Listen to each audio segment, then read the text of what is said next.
Okay, folks, so we are setting the Wayback Machine to 25 years ago, 2001, which is, of course, a momentous year for reasons we are just about to get into. Didn't we Um, just have a space odyssey? I mean, yeah. Yeah, exactly. Exactly. Yeah. Yep. Yep. That was mm, 2001. So, I mean, let's get into it. September 11th, 2001, terrorists hijacked and crashed three airliners. Our global security setup has never been the same. Suddenly we were all taking our shoes off at the airport, and obviously the least of our worries. Many lives were lost, and really the first time that we were attacked on our own soil, I think, for most Americans in their life. mhm, And still we haven't experienced that again. I mean, as a military brat, I lived in a lot of foreign countries, and when I lived in Japan for 5 years, it really hit me as a kid. It's like, oh, these people got nuked, like here, like it happened mhm, here in their home. I was like, that's never happened to me. Like my homeland mhm. has never been touched in that way. And yet, you know what? The world is a real scary place right now. Who knows what could happen? I mean, shoot, by the time this podcast hits the airwaves, a whole lot could go on. But anyway, 9/11, obviously a big deal. Earlier that year, on a much lighter note, Apple launched iTunes, which is still something that kind of, look, that impacts my life to this day. Now, Apple Mhm. Music, of course. Um, Never bought a CD again in my life after music went digital. And I was hanging on with vinyl, man. I had vinyl in the 90s because I liked album art and I liked to hold it because it was big and it was, this solid thing. And now everything is digital. I don't own, and movies, same way. All the movies I quote unquote own, they all exist in the cloud and I pull them down to my TV whenever I want to watch Yeah. them, but I don't have Mhm. anything physical. To say, so 25 years ago, we had just started this whole like digital life where half of our lives and the things that we depend upon kind of live out there in the ether somewhere where I can't put a finger on it. That was only 25 years ago. It Crazy. seems like 50 and 1 all at once. Like, Exactly. yeah. It seems Exactly. like how did I ever not have all of my music digitally where I can, tap into Spotify and click on whatever song I ever wanna play in any genre of any year. It's just so weird to think that kids' experiences today will not include, like it will always be today, meaning they will never understand what it was to just walk into the airport, walk right to the Mhm. Go gate, all to the and not gate, have to all the go way to the through gate. that. They will never have to really think about radio. Like, radio was the way that we got music for the most part, unless you Hmm. went to Tower Records or something and bought a cassette tape And or a waiting for the CD. song to come on so you could hit Yes. record at just Yes. the right time and then try to Yes. hit unrecord right before the DJ started talking over the end of your song. I mean, that whole thing. Like building mixtapes used to be like a serious labor of love. Now it's Mhm. just like drag a bunch of songs into a thing, send it to somebody digitally. I made you a playlist. Lazy. Yeah. Not the same. Not the We're same. old, we're old. So culturally speaking in 2001, top song Hanging by a Moment by Lifehouse. I had to look it up. I had to look it up too. I knew I'd heard it, but it was just like, what is this song again? Oh yeah, that. White And it boy never would have garage occurred to rock. me. Never would have occurred to me that this was the number one song of any year ever. But at the same time, it was playing all the time in the background. So maybe, sure. This is the kind of song that's, like, in a commercial, so maybe that's Oh yeah. how it got popular, sort of like a fight song for we've heard that ad nauseum since Hillary Clinton's campaign, RIP. So I feel like this is, kind of one of those, like, Gennaro, like, here at the grocery store type of Yeah. songs.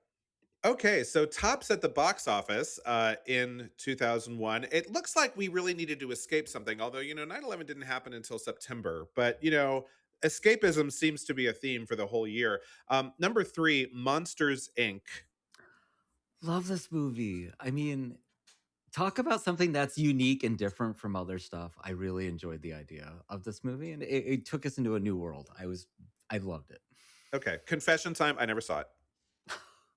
I saw it Really? in the movie No, theater, and I've not seen it since, and it was fine. I mean, what is it? John Goodman and Billy Crystal Billy are the Crystal. voices. Yeah. Mhm. It's fine. It's a lovely little animated ditty, but it's not changing the world. Yeah, I never got around to it. I mean, I didn't boycott it. I didn't hate the idea of seeing it, but I've never seen it. Number 2, I have seen Shrek. Mike Myers, Cameron Diaz, I love that John movie. Lithgow. I don't love I don't love how many spinoffs there have been, and there's apparently a Shrek 5 coming down the pike, Uh, at some point in the next year or so. But I loved the first one. I thought it Yeah, was very and clever. Eddie Murphy. How Though could I forget Eddie Murphy? Brilliant. mhm. my issue with Shrek is that I love Mike Myers, but like I find his Scottish characters the least funny of all the characters that he did. So that's just my truth. I think a Scottish accent lends itself to comedy very well. I'm not sure why this ogre needed to Right. be Scottish Mhm. like that. I think it's a bit of a crutch for him. Yeah. But I think that's how he just like, oh, I need to play endearing. So here goes. Endearing or fat bastard. Like, okay, that one or the Right. other. And I hate fat bastards, so Number 1, again, escapism fantasy, Harry Potter and the Sorcerer's Stone. Before J.K. Rowling turned into an absolute monster, I was a total Potterhead. I same. loved this entire universe and everything about it. It's kind of embarrassing now, but It's not embarrassing to like the universe and what she created. yeah. I love Harry Potter too. I'm a Yeah, Harry Potter head. I read all the books first, saw the movies. me Um, too. Yep. I've been to the faux platform 3.5 in King's Cross Station. So the Oscars for the films of 2001 were obviously presented in 2002. A Beautiful Mind won for both Best Picture and Best Director for Ron Howard. I have never seen that movie. It's okay. I'm okay with it. It's your. I feel fine in my heart about it. I don't know that Yeah. I'll ever see it. I mean, tortured genius. Hmm. Maybe was it autism, schizophrenia, some kind of mental illness Something like that, yeah. storyline that went along with that. And okay, yeah, Russell Crowe. Halle Berry made history by being the first African American woman to win Best Actress in a Leading Role for her work in Monsters Ball, which she was wonderful. And aside from her performance, that movie is a big okay. I also have not. Actually, I now that I'm looking at this, I've not seen any of these 3 movies. I remember Heath Apparently, I was Ledger not was really also into the movies of 2001. yeah.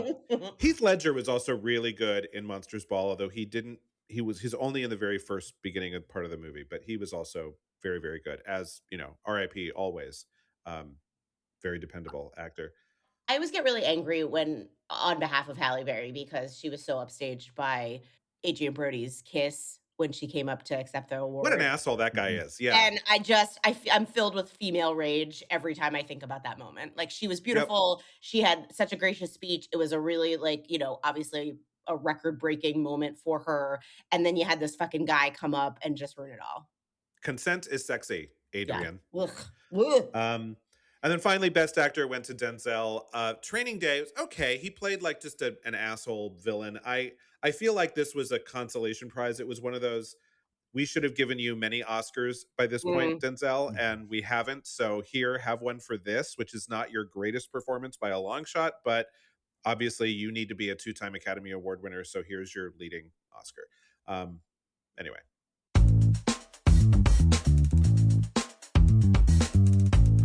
Welcome to the Rewind Project, where Allie, Matt, and Eric take another look at your favorite milestone movies through the lens of our present day. Will it be a skip, rent, or buy? Stay tuned and find out. Okay, now that we're still back in 2001 here, we're going to talk about the man who wasn't there. Boy, was he not.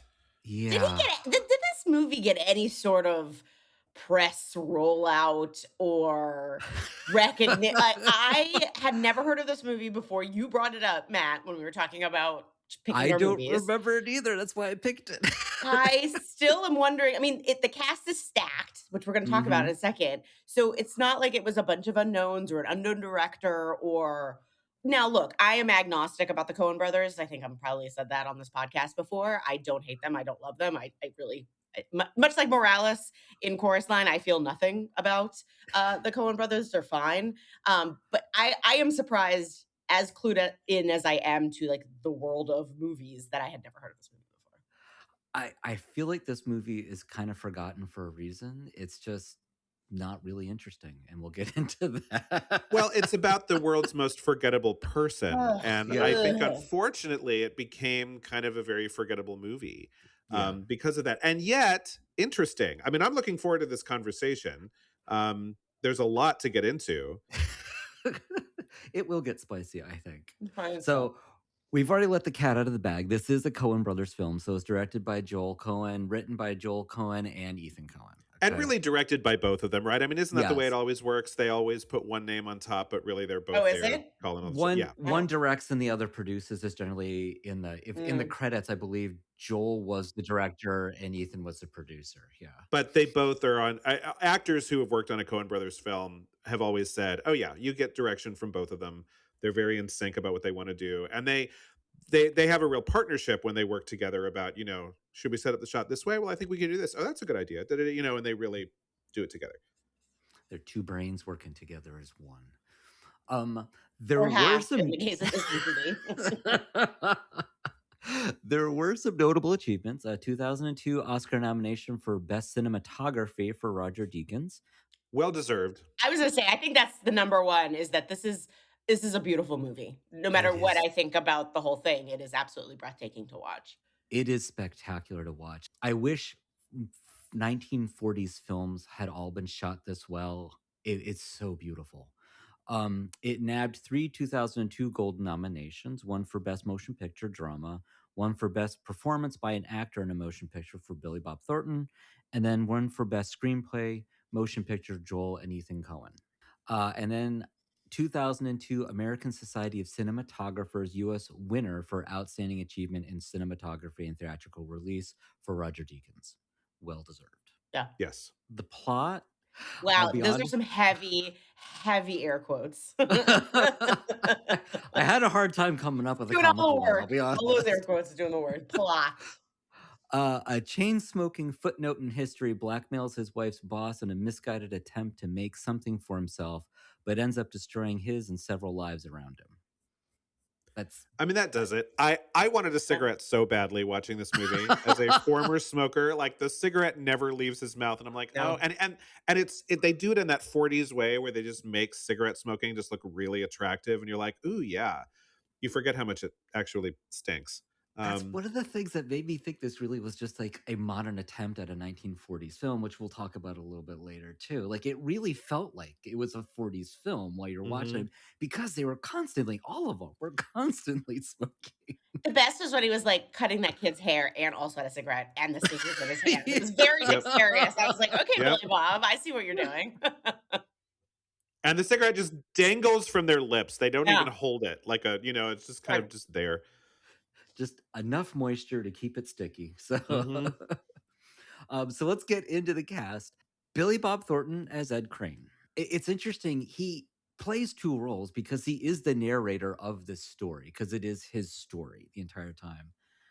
And the narration was far more interesting than any scene he actually had, because he says so little to everybody else for me. Like there was so little interaction with any other character, really. This is a dream role for me because I wouldn't have to memorize that many lines. And the lines you do have, you could just read. Right, in the right, exactly. booth. Like the long lines I have, it's just I'm in a booth somewhere, right? Yeah. And yet, I mean, the title of the film, "The Man Who Wasn't There," it's kind of the point. He's, you know, this is a background guy that you never pay attention to, but now we're gonna shine a light on him, and we're gonna hear him tell his story in voiceover, while we see this person who says very little and doesn't call a lot of attention to himself, do the thing. I was a little weirded out by how attractive Billy Bob Thornton was in Thank this you. movie. As your hotness correspondent, I have several thoughts about a lot of these people in this movie, in terms of hotness. And I agree, I am never attracted to Billy Bob Thornton in any way, shape, or form.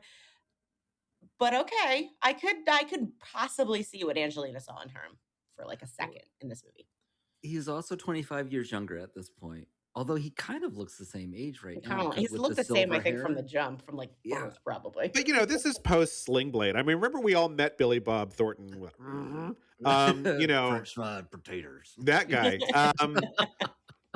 Yeah, I don't know if it's like the coiffed hair or the stylized looks from the 40s, but it did do a little something, a little He looked tiny, very little sweet. dapper. Yeah. Yeah. Yeah, very dapper, and I can understand that. I just wish he had something more to say to other people. It was just really bizarre by the time you got to the end, because he's in practically every scene, and then you realize he's said more in narration than he has said to anybody else in any other scene. It was really weird by the time you get to the Yeah. end of the movie. I mean, I don't love a taciturn person in real life. I'm gonna be honest, like, especially for somebody like me who can talk nonstop. But, and so I don't love to watch it for 2 hours. Like, it just is Yeah. annoying to me. Like, speak up, man. Mhm. Say Yeah. something. I guess still waters run deep. Yada Yeah. yada. I wouldn't want to have a beer with Ed Crane. No, ooh, no. Even before he became a blackmailing murderer. No. Yeah. No. So that is, I think, the primary weakness of this film for me is that it's really just hard to care about this guy. Yes.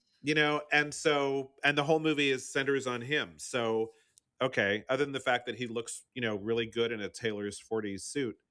Something that just occurred to me right now while we're talking is that even after like his life sort of goes off the rails, it doesn't make him more interesting. It No. just makes him more interesting with like some bullshit stuff around him. I was like, oh, okay, well maybe like this turn of events and like maybe he'll start talking or no, it just was the same. It did not make him any more interesting to me. Well, there was no emotion either. Like he was deadpan pretty much through every single scene. Even when he's getting beat up by Big Dave. Dave, like there's not really a whole lot of emotion going on there. Like you see a little bit of panic, but that's about it. Well, there's a scene where he makes a confession. I'm just going to try to make this a spoiler-free comment in case anyone's, still hasn't watched it. Dying to watch this. Yeah. And all of the emotional baggage is carried by his co-star and just the look on her face. Mm-hmm. That's it, because he doesn't give away anything. And I think he was directed to do that. I think he gave the performance the Coen brothers wanted as the man who wasn't there.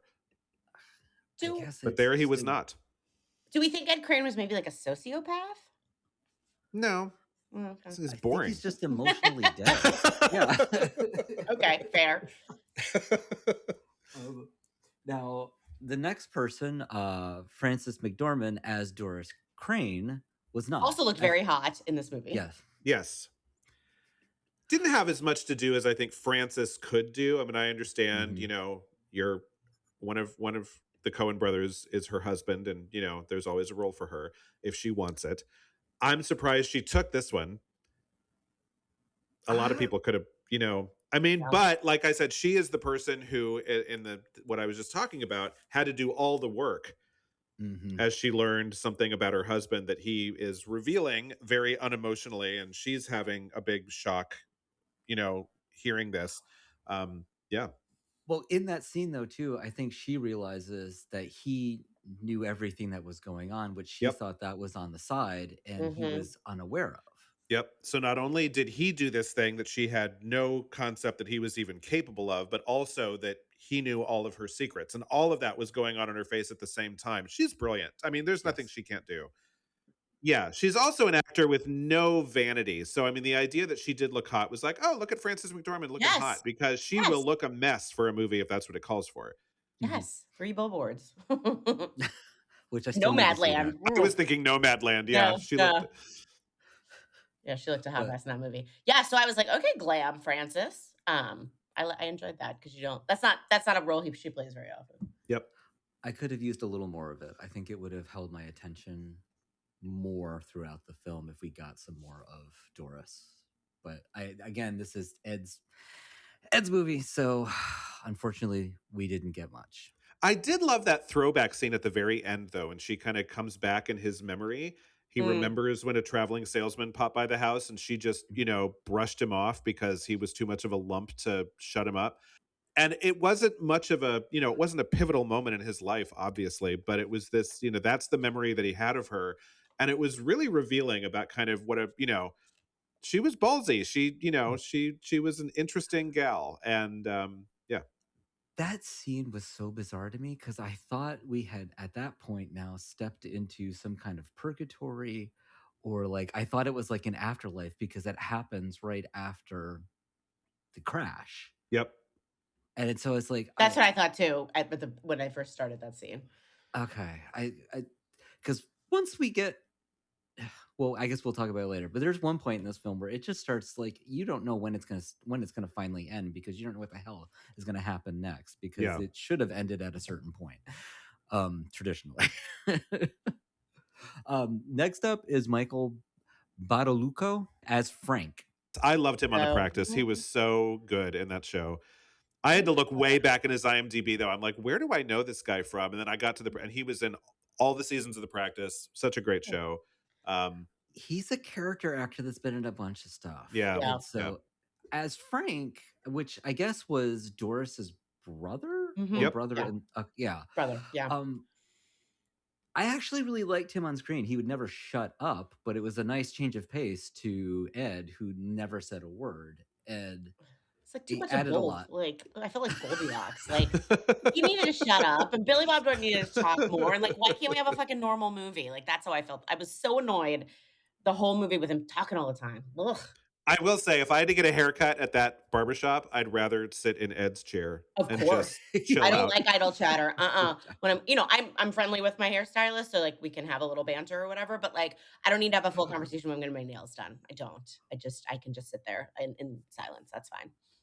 Well, I have a theory about that though, because the movie, since it is narrated entirely from Ed's point of view as he's writing this essay for a magazine about himself, all these people are cranked up to what his perspective of them are, is what I kind of think. And so Frank probably talked a lot more than Ed, but in real life, probably not nearly as much as Ed thought he did. Oh, okay. So Maybe. like an exaggeration, maybe? Yeah. Little unreliable narrator action going on there. Maybe. I mean, it was still funny. I mean, I looked at Frank and I said, okay, you're a little annoying, but you're probably a good guy. Like I thought it was good casting because he's got this face that you just look at him and go, that's a good guy. Yeah. Well, he actually cared about people. He's the one that ends up signs away his business essentially so that they can afford a defense for Doris. I mean, he is somebody that is actually living life and engaging. Correct. Yeah. So it was a stark contrast to Ed, and so I actually appreciated Frank after a while. Next up, I truly loved on screen was James Gandolfini as Big Dave Brewster. R.I.P. Yeah. It was nice seeing him. It was nice seeing him again. It's just a character he was great for, but not one I expected from him. Just this big, boisterous, in-your-face kind of fun guy, but also, not so great guy since he's, having an affair with Doris. Right. And as we learn after his death, completely full of shit guy. Yeah, like a real fucking liar. Yeah, he is all talk. Absolutely all talk. But he did seem to want to connect with Ed at some point, like, or on some level. Oh, he wanted to use Ed.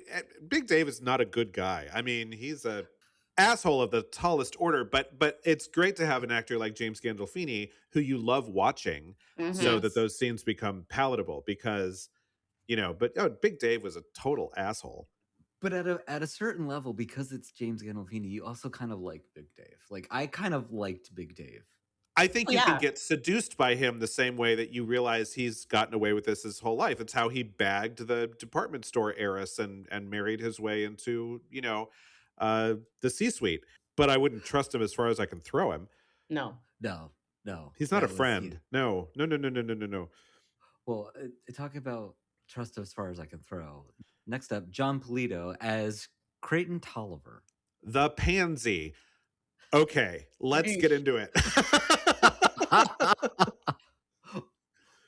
Was not expecting that, by the way. Like when he winks at Ed and all of a sudden starts off that starts tugging at his necktie. That was so unexpected, but so well cast because you think that he is a sleazeball. Like I mean, there's no way I would have gone back to hear about this man's business idea.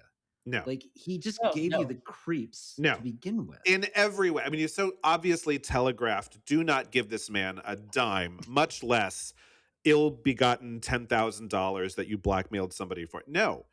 Like, what? No. And then, obviously somebody being gay doesn't make them more or less trustworthy. But in the world of the 1940s, let's put it this way. If Ed Crane had been a woman who had gone to this hotel room to give him $10,000 for a real shady scheme, and immediately he started putting the moves on her as well as trying to take her $10,000, that woman would say, this is creepy. I'm getting the fuck out of here. I would And buy. I think that, it's not necessarily homophobic to say your advances are unwanted and now you are not a great business partner for me. Goodbye. I mean, I just, that should have happened. I mean, he never should have been there. The guy was and then, you're not going to screw me, are you? Do you want to take this to a lawyer? I'm like, yes, Ed, you want to take him to a lawyer.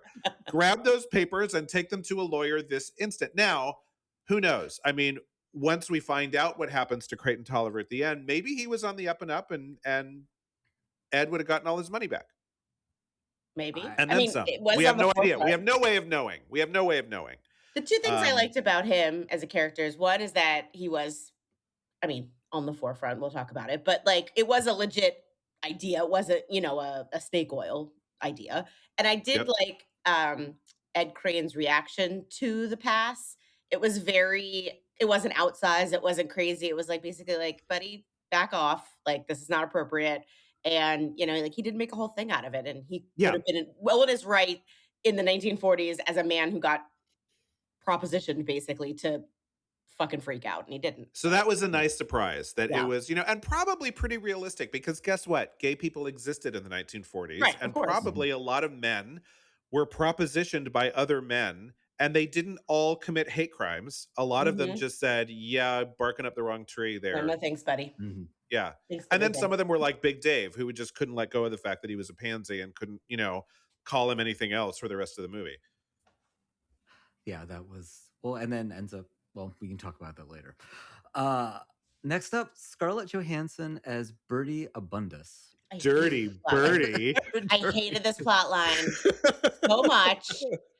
I even had to pause it at one point when it like got deep into this stupid ass plot line, and I was like, I was so irritated by it. I hated it. See, and I was surprised by it. Okay. Whoa. Surprised by it? Why?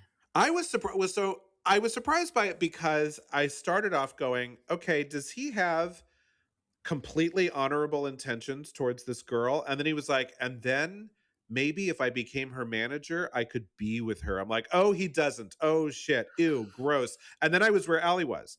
But then, like, when the pedophile's dream comes true and the teenager actually starts hitting on him, he's like, no, don't, get off, like, stop. And he actually gets into a car crash because he's so distraught by it. And so it was kind of a surprising nuanced. He didn't turn into like, oh, and now our protagonist becomes a creepy ass pedophile. But it was, his interest in her was not what a normal friend of the family's would be. And so she internalized that and thought, oh, what do I do with this guy who's clearly infatuated with me? Now, I don't know why she did what she did. The movie's not about her. It's not from her perspective, but okay. But I was surprised. I was like, oh. And I always like it when my expectations are subverted and it goes in a different direction. That's always cool. So 100%, I was thinking the same thing and was really shocked when they got in the car and like Birdie tries for his worm. But oh man, Dirty Birdie. But so it just, that was something that kind of threw me off. I also found it very sad that her father, who is a genealogist, is more concerned with the past than his current family. Because it's weird that Ed kept coming over even when he wasn't there. He got a lot of access. Just like going up to her room. It was just bizarre. To me, that was the 40s as well. People didn't talk about that stuff. And if you liked somebody, you certainly couldn't ever conceive that they could do awful things. I mean, that was just part of the extreme dysfunction of the 1940s. And that's, this whole make America great. Let's go back to the 50s. It's like, oh, that pedophiles didn't exist in the 50s. Is that what you think? Because you're wrong. They did. It just no one ever talked about it. And therefore, a lot more kids were hurt. So I think that was just I totally think the Coen brothers were just jerking our chain that entire time and making us go, "What are you doing?" Walking up into her room, what? But that's because you're watching it with modern eyes, and I thought it was all very well done and interesting and not what I expected. Yeah, not expected. Although I do feel like this movie ran long, and I feel like we could have cut that whole plot. Yes. Like, and it would have been at the end. I would have enjoyed. It would not have more. changed anything about that movie. He could have gotten into a car accident without doing the whole thing, and that scene with the piano teacher could have been gone. Would not have changed anything. You probably wouldn't have gotten a Scarlett Johansson to play that role, but okay, anybody could have just played Birdie, who played the piano prettily. Yeah. Yeah, no, absolutely. Next up, Tony Shalhoub as Freddie Reidenschneider. Reidenschneider. This is Tony Shalhoub at his hottest. Wow. For me, I don't find him attractive. I love him, but I don't find him attractive. But like, he turned around in the restaurant, and I was like, first of all, it took me a second to place him, even though I saw the credits. And then second of all, I was like, okay, Tony. Okay. Yeah. Hottest role. See, I didn't find him hot, but I thought his performance was great. It was one of those you read the script and it's just a bunch of big showy speeches, and he just dials it up to 11 and is great. Yeah. His comic timing is so good, always. So good, always. So good. But yeah, I was like, okay, you could get it, Tony Shalhoub in this movie. I'm gonna just lay that out there. All right. Okay.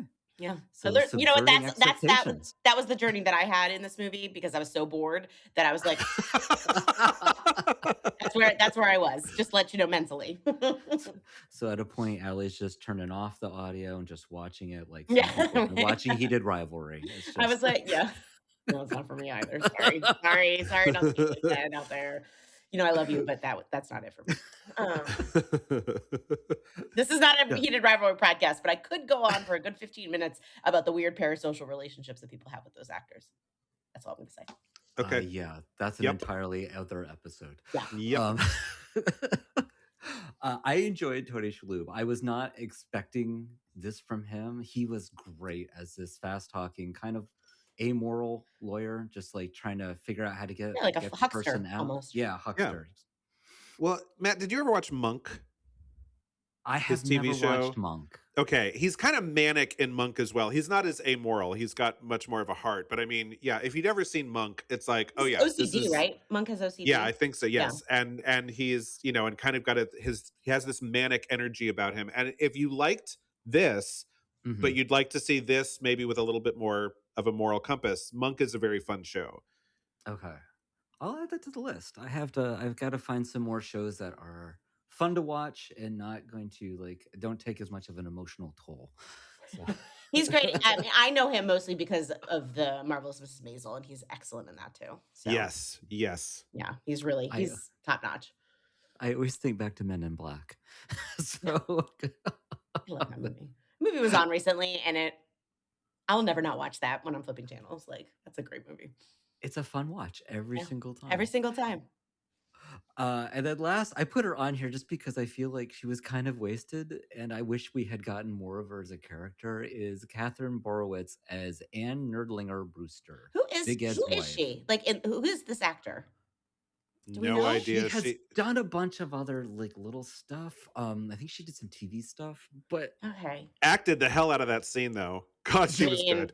Yes. It definitely went it definitely zigged when I thought it was going to zag, and I 100% did not know any words that were going to come out of her. Every time she kept talking, I was like, "This is not where I thought this was going to go at all."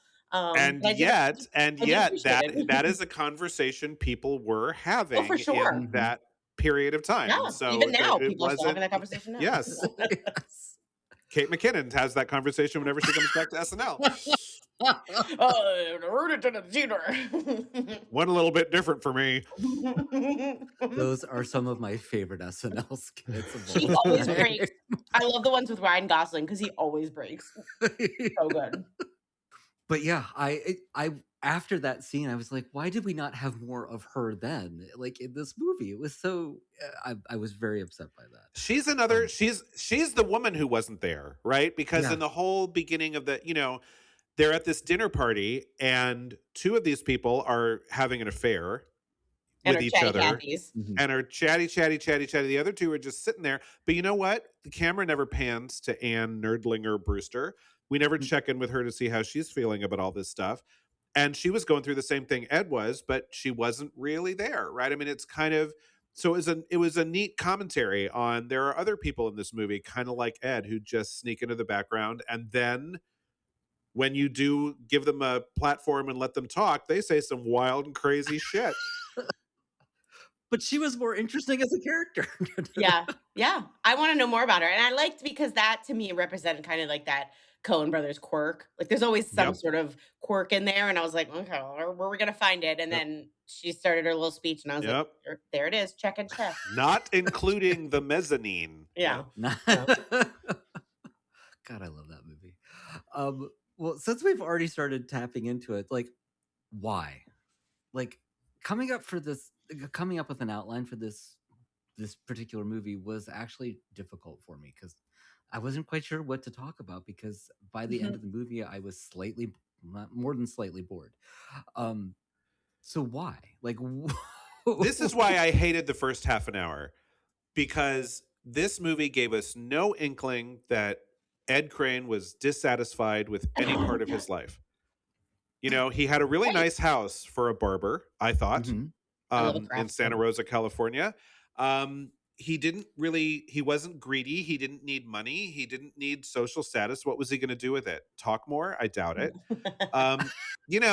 He wasn't all that upset about his wife having an affair with Big Dave. He didn't really love her. If he did, we didn't see it.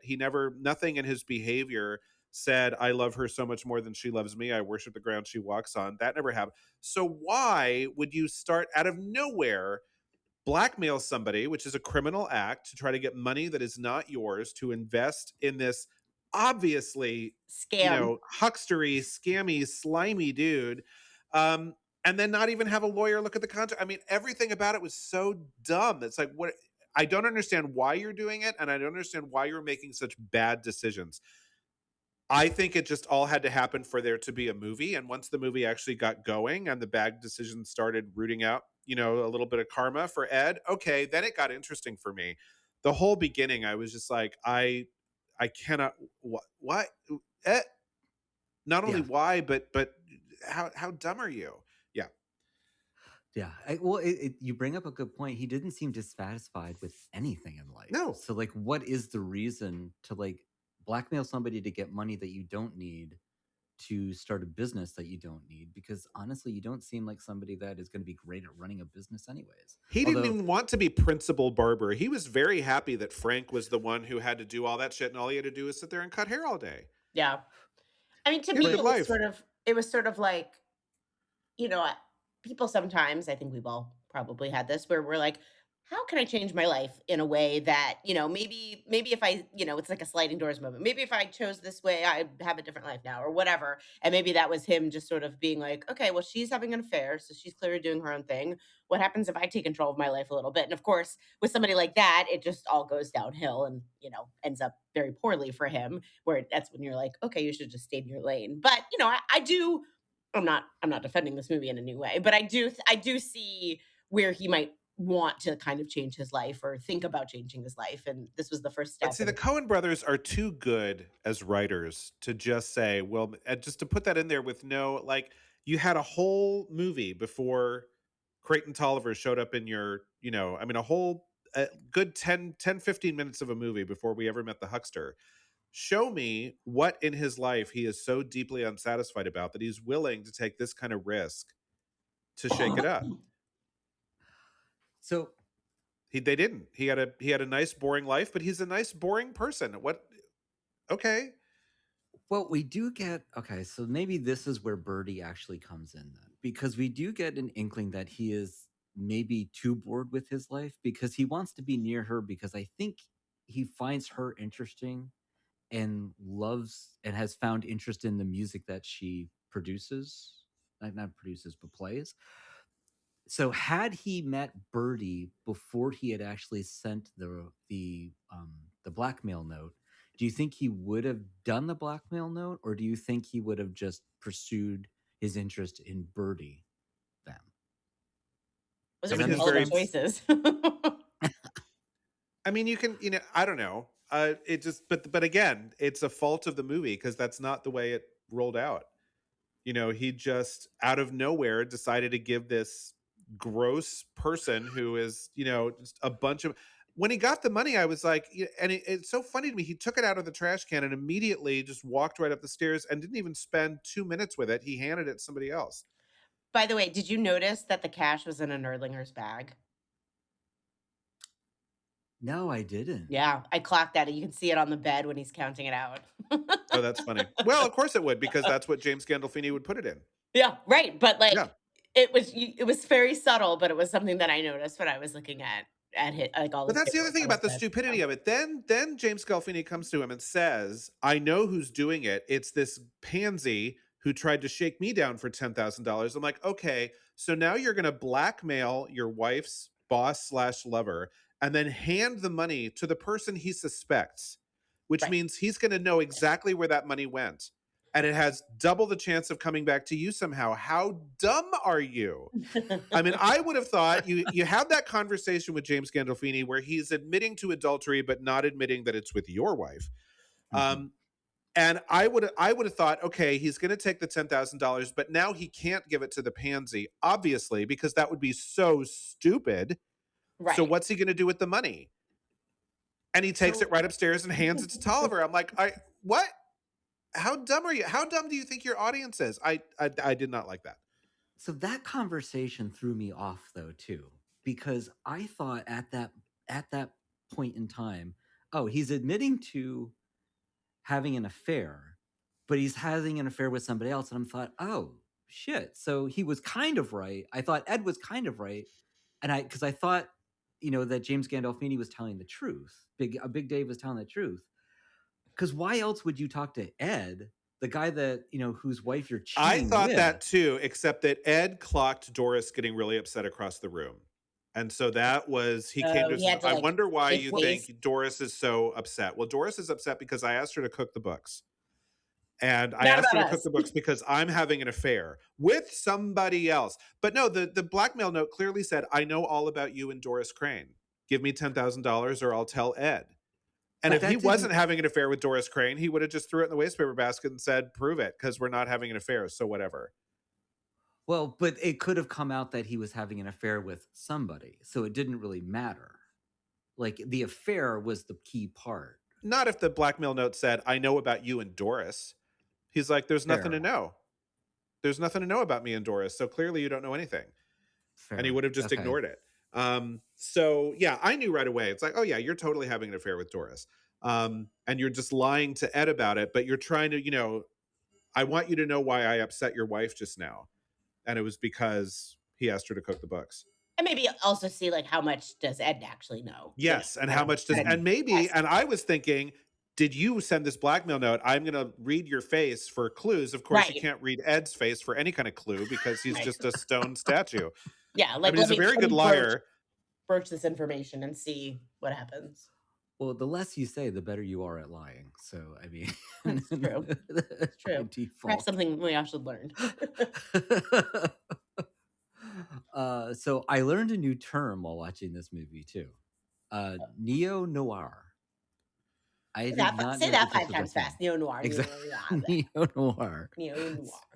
So basically, it is a more modern film type based off of references to noir films. So it takes some of their hallmarks and spins it on their head, but it also pays tribute to some of it. Like, when we talked about cinematography here, a lot of times it's generally done in color, but they do have the high contrast, deep color and things like that. But they play with some of the archetypes in there, and then they're also allowed to be more loosey-goosey with moral code, because again, now we don't have to play with that because we're not beholden to it. I don't know. Yeah. It seems like a gimmicky to me. I don't know. Well, another movie that would be that when I was starting to read about this neo noir would be Blue Velvet. It's a neo noir film. A lot of times they will. See, I thought amp up- Body Heat was like the ultimate neo noir movie that William Hurt, Kathleen Turner, sexy. Did you ever see that movie? I've never seen it, No. so I don't. Okay. I've heard of it. Yeah, I mean, it's just it's bad people doing bad things. But the thing is about Yes. neo noir is that once you're outside of the Hays Code, bad people can actually get away with shit. Yes. Because in the 40s, like literally, there was a morality code where if you did a bad thing, you had to pay for it by the end of the movie. Which, interestingly, this film was more noir than neo noir because Mhm. justice does end up on Ed Crane's doorstep, just not for the thing he actually did. Thank you. That's what I was kind of wanting to start to poke at here, because everybody except for Birdie, who actually did something bad, pretty much paid for it. So Well, Doris, I she had mean, an affair. She ended up paying for it. She took her own life, but Yep. she ended up paying for it. Big Dave paid for it. Our pansy died, and pansies wouldn't have been allowed back then in the 1950s. So and maybe a everybody ended up- huckster, you know, and I maybe a mean, huckster. Yeah, and Yeah. snake oil salesman. and depending on your views on Birdie, whether or not her pass at an older man was a bad thing or not, you know, her clavicle got smacked around. Well, per the 1950s, that would not have been allowed, because That would not also have been allowed, implies but that then she was paid for it too. probably She playing was- with other people. and then she was injured in a car accident as a direct result of her trying to get into another man's pants. Like it doesn't get any more direct than that. Oh. So yeah, so I couldn't decide by the end of this movie, especially since it is presented to us in black and white. It felt like a modern noir film to me, not a neo-noir film. The only thing that was missing was actual gangsters in an urban setting. I mean, we're in small town America at this point instead. And yet, you know, not every noir movie is about gangsters. I mean, Double Indemnity is like, we talked about that movie, and very classic noir, you know, but it's just about an insurance salesman, you know, an insurance guy. But again, I it's can't cooking think the of books. bigger gangsters than insurance people. But, you know, but it's cooking the books Yeah. and adultery and murder and all the things. And eventually they have to pay for it because they're not going to get away with it. The thing about a neo-noir movie is that oftentimes it ends and the big criminal is sitting on their luxury private island having a Mai Tai, and they got away with everything. And the audience is left to go, holy shit, you know? It's kind of like why Chicago, the musical, was such a big flop in the 70s, because like it celebrates these awful women. And then it came back in the 90s after OJ and went, yeah, that's life. That shit happens. Yeah. Seriously, More often OJ than you- made more often than Chicago you think. okay. Yeah, you know, because in the modern world, we see bad people get away with shit and we don't mind it when it happens in a story. Yeah. This one is interesting. He did kind of get away with stuff, but then he got punished for something he didn't do. But justice still came his way, like karma came back to visit him. But, you know, at the same time, he might not have done it, but he set the wheels in motion because of his actions. Sure, So absolutely. Yes, 100%. yeah, he didn't force Doris to do it. There was not this giant scheme that he was the mastermind of. It was just him making a fucking bad decision to go and blackmail somebody for something he didn't really want. And yeah, Well, and so he didn't tell James Gandolfini that he had to beat Tolliver to death, but it's because he was being blackmailed that he did that. I mean, you're right. He Yeah. did he opened up the can of worms and they came back to eat him. like Birdie was trying to do. Oh, it always Oh, comes back to God. Dirty Birdie. Right. I just say I do want to bring up one point that we have not discussed. This is me changing the subject. The pregnancy. Yeah. So I was trying to do the have- math. Could that have been Big Dave's kid? Was he? For sure. Was he? Okay. I didn't was realize. keeping I it didn't right know to how the much end. time had passed. You know, he talked about all the ways in which justice moves so slowly, and it's like, okay, has he been dead for less than 3 months? Because I don't know. I think you sort of have to assume that. You Yeah. know, who else is getting her pregnant? It's not Ed Crane. Prison You know, guards? I don't know. I Yeah, mean, it would have had to maybe, have been a prison guard at that point, or maybe Tony Shalhoub's character. I don't maybe. know. maybe, but that was definitely something that was my little like, whoa, whoa. And I mean, that would make I'm- sense as to probably why she killed herself, but Yeah. I guess she wasn't yeah, getting an 'cause- abortion. There was No, she couldn't get an abortion. There was, abortions. Right. yeah, it wasn't legal and she was incarcerated. So there was absolutely no way. I mean, boys and girls, abortion did exist in the 1940s, Oh, but there was no way she was going to get in one. the 1800s. Yeah. Yeah. Right. Well, and I guess then her being pregnant, she would have had to have hoped that Ed would say, "No, it is my kid," even though he knows it's not, and she knows it's not. Otherwise, He would have, the though. He would have. affair would have come out. Yeah. He would have. Yeah. I think he would have done that. And so it's one of those, she had a lot of shame and she didn't want to deal with it. And, who knows? But yeah, I kind of believe if that's what was holding her back, that was a miscalculation because Ed would have totally said, yeah, that's my baby to save her life. I think so. After getting her on all this trouble, his guilty conscience would have said, yeah. Or was I mean, she he was the scared of reason she Ed was in now? jail. Yeah, but I mean, now He had 'cause- some atoning to do. well, at this point, when he confesses to her that he's the reason that this has all started to come about, and he's just now confessing it, is she now at that point thinking, "Who the fuck have I married?"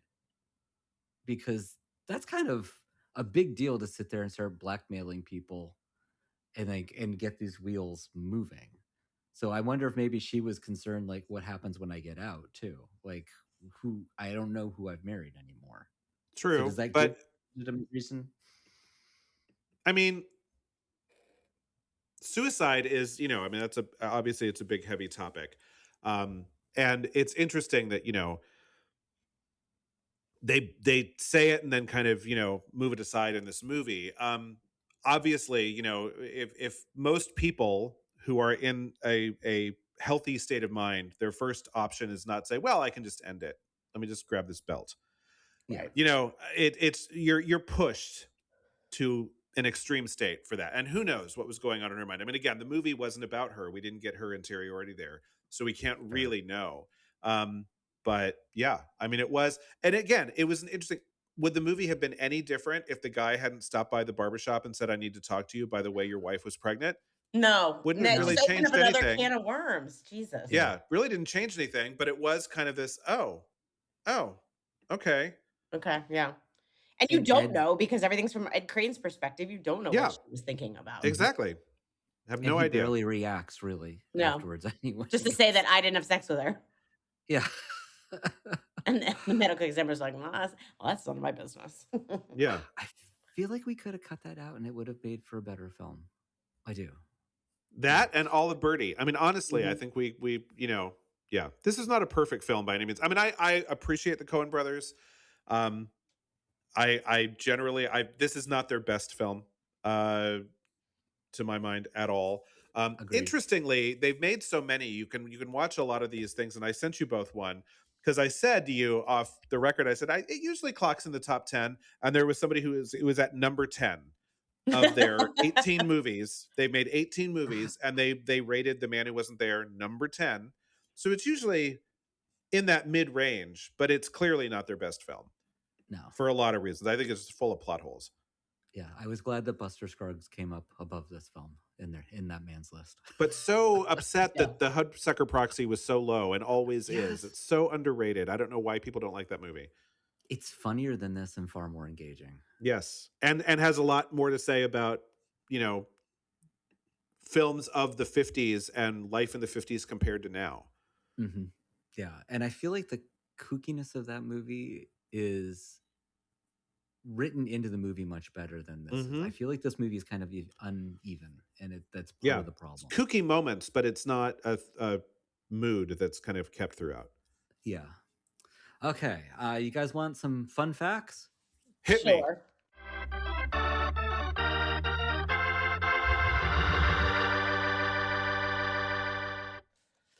Tough. There are none. The facts are as boring as this movie. Actually, I did find this really interesting. So the movie was actually shot in color, and they made it black and white, and it was released in color actually in some markets in Japan. Part of the reason that the movie was shot in color, though, is because black and white film is so hard to find now. They had to actually do it. Was it 'Cause they shot were actually- digitally? Did they just digitally turn it to black and white, or do they have to go to this whole treatment process? It was shot on film because 2001 was still not a digital era for cinematography. I mean, you've got it like, digital cameras and things like that, but it was not for production. The production value of a digital camera back then was not what it is today. You didn't have red cameras and things like that. So it was still shot on film, but we generally shot in color all the time. Like very few people make a true black and white film. So they shot it in color and then turned it into black and white, and which I think is why some of the grays and stuff are so much more pronounced. You've got more variation of gray throughout, and it made for much darker and richer black and white filming, which is interesting. That is. Yeah. I don't know about any of that stuff, so I was kind of like. And then the other thing that we were just talking about, that I thought was interesting, is that this was the poorest performing film since the Hudsucker Proxy in 1994 for the Coen Brothers. Don't you love the Hudsucker Proxy, Eric, or am I making that up? Oh no, yes, Matt and I are both gaga about that movie. I love it. I've never seen my it, top so 10 films. I can't.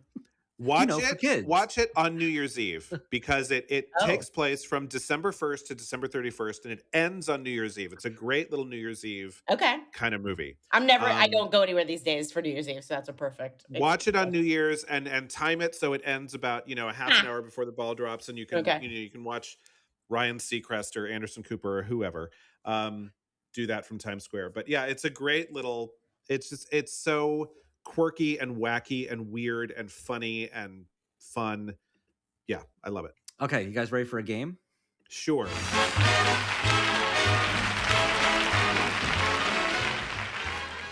Everything's better when you put it to music.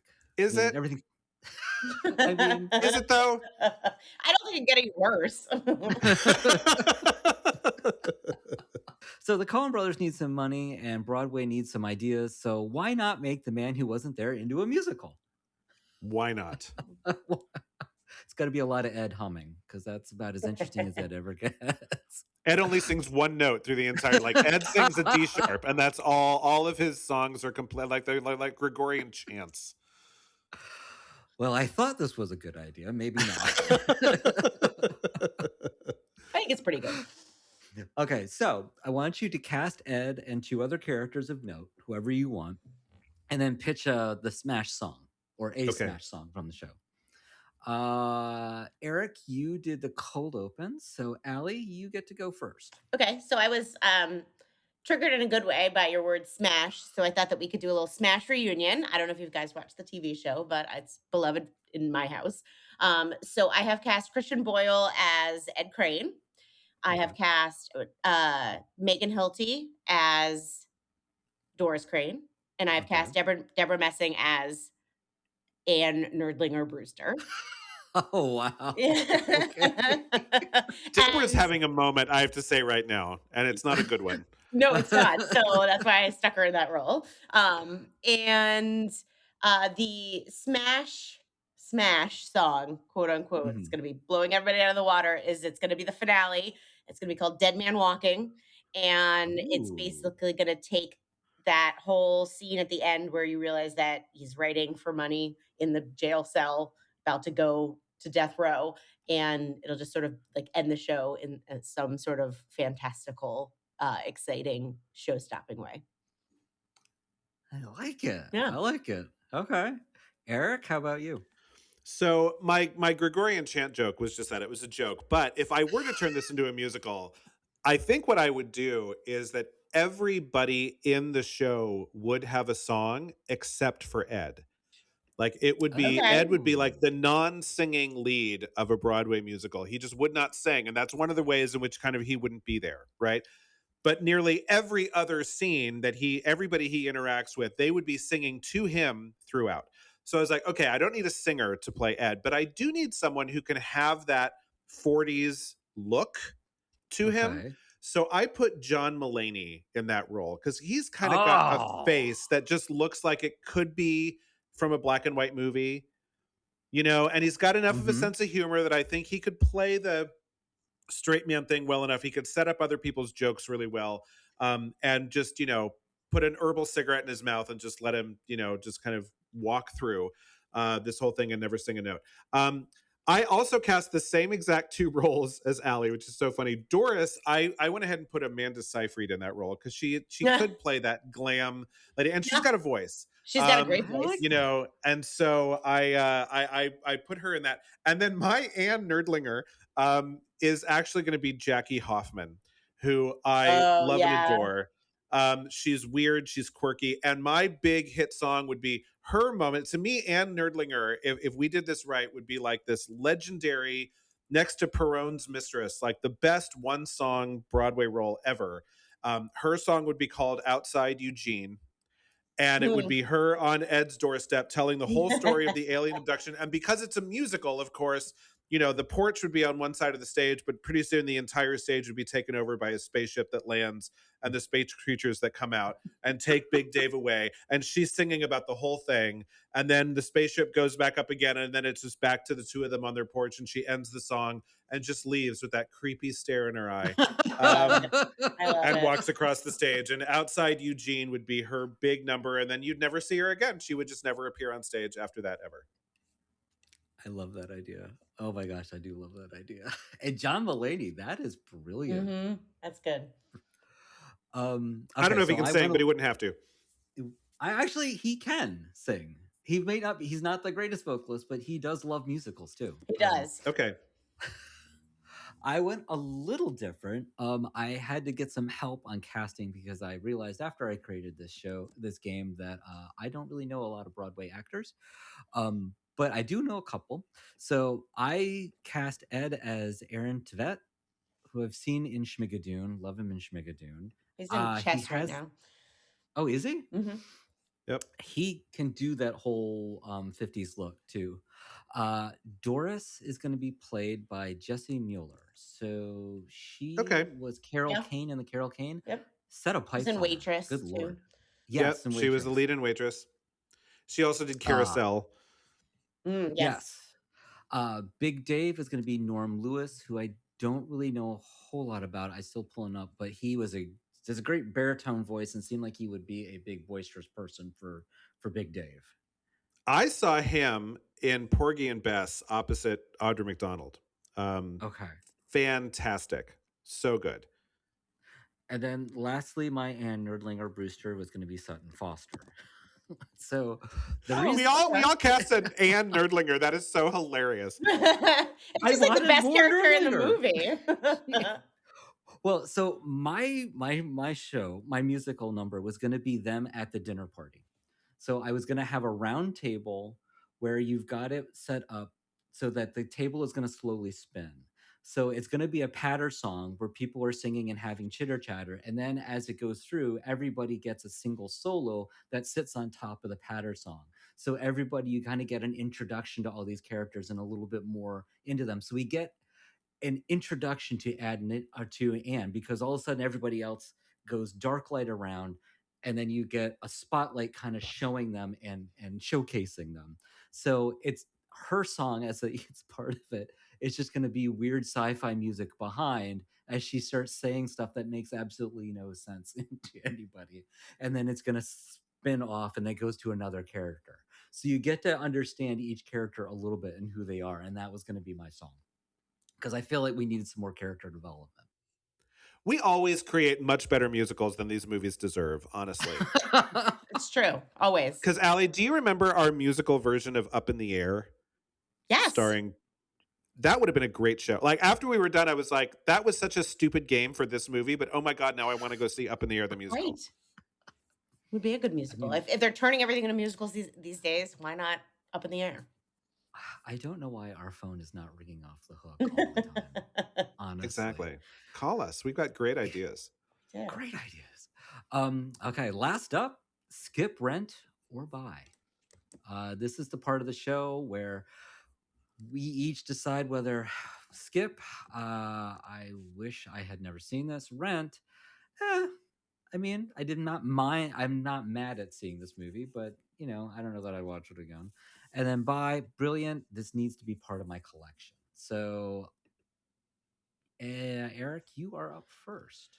Okay, I have a feeling I might stand alone on this one. I am a Rent for this movie, only because I consider myself to be quite the cinephile, and this is a Coen Brothers movie that I had not seen, and so I was like, okay, I'm going to watch this movie, and I'm glad that I saw it, and I'm not going to buy it.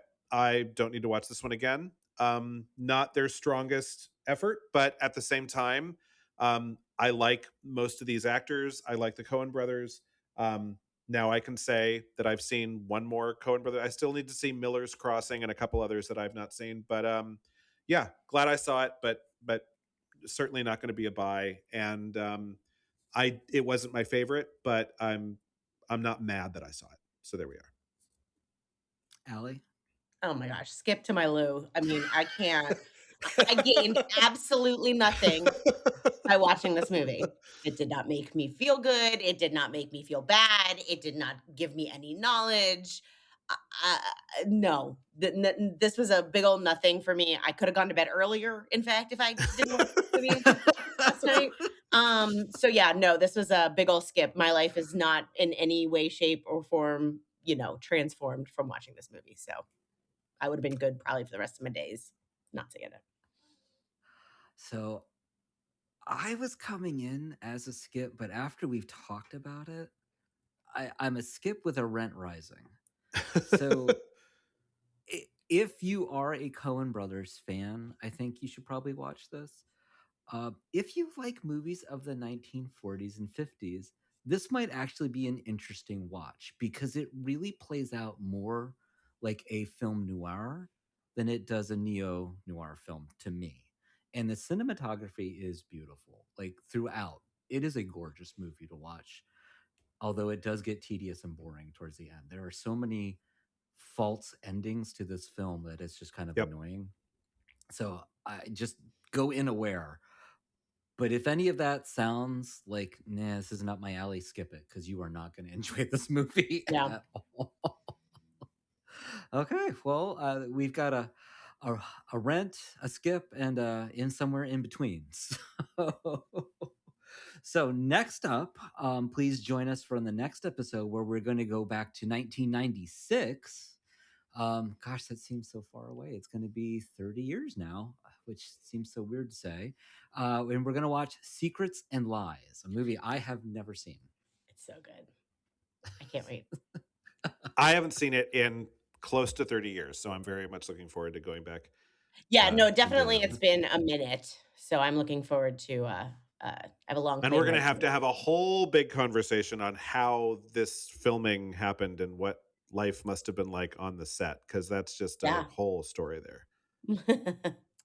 I don't even know what this movie is about, so now I'm intrigued. Yeah, okay. we'll get you. No spoilers. We'll go in blank. Well, thank you for joining us this week, and we look forward to gabbing about movies again for you. I'm Matt. I'm Allie. I'm Eric. This has been the Rewind Project. Please be kind and rewind. You've been listening to The Rewind Project. You can find us wherever you get your podcasts, including Apple Podcasts, Stitcher, Radio Public, and Google Play. Please subscribe and rate us. It helps a lot. We love your comments and questions. You can find us on Facebook, Twitter, and via our new phone number at 202-618-2402. Thanks for listening. Be kind. Rewind.